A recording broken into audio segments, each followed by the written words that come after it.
Здравствуйте, дорогие друзья! В Москве прошло грандиозное празднование 75-летия Победы в Великой Отечественной войне. Мы сделали с вами достаточно много разных сюжетов, они будут выскакивать в правом верхнем углу, и если вы вдруг пропустили, то переходите по указанным в правом верхнем углу ссылкам.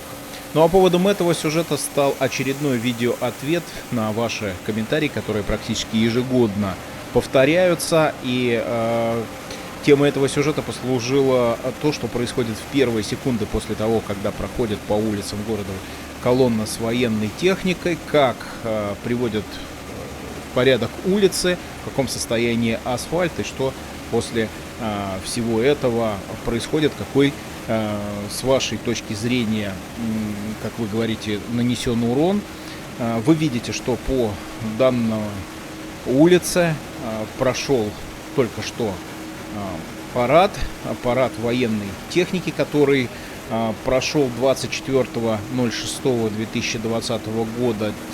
Техника прошла по Красной площади, далее вернулась и вот здесь прошла уже фактически в 4-й раз.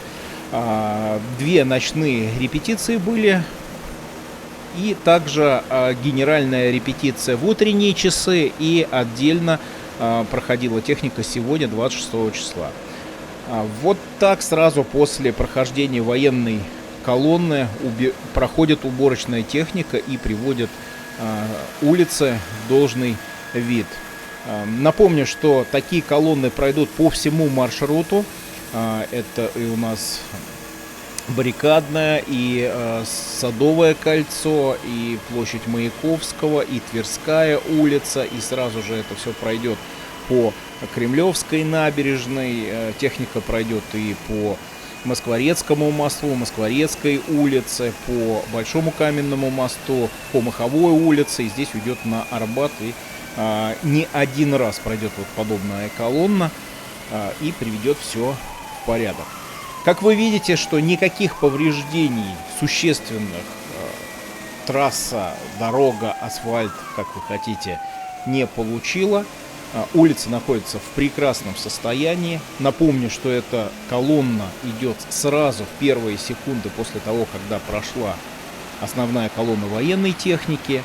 Точно такие же колонны в таком же объеме пройдут и по ранее сказанным улицам. И это всего лишь первый раз.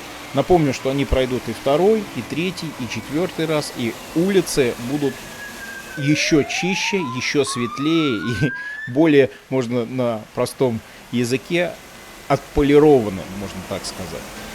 Как вы видите, здесь ракурс такой, что поворот,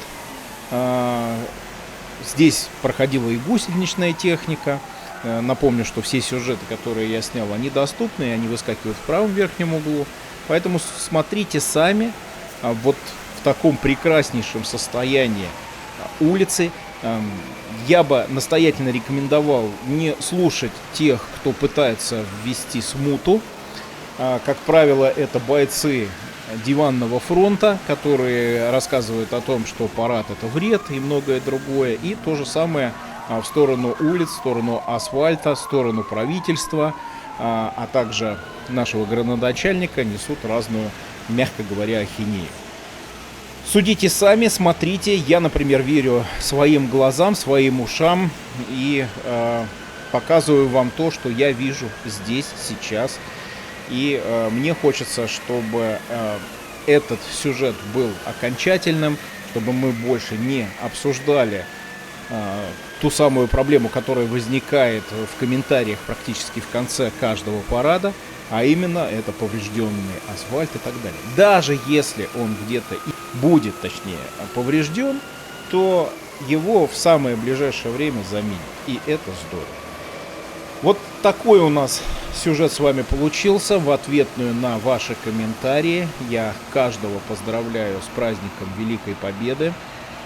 Желаю всем крепкого здоровья, пусть у каждого все будет хорошо. Конечно же, мирного неба нам всем над головой.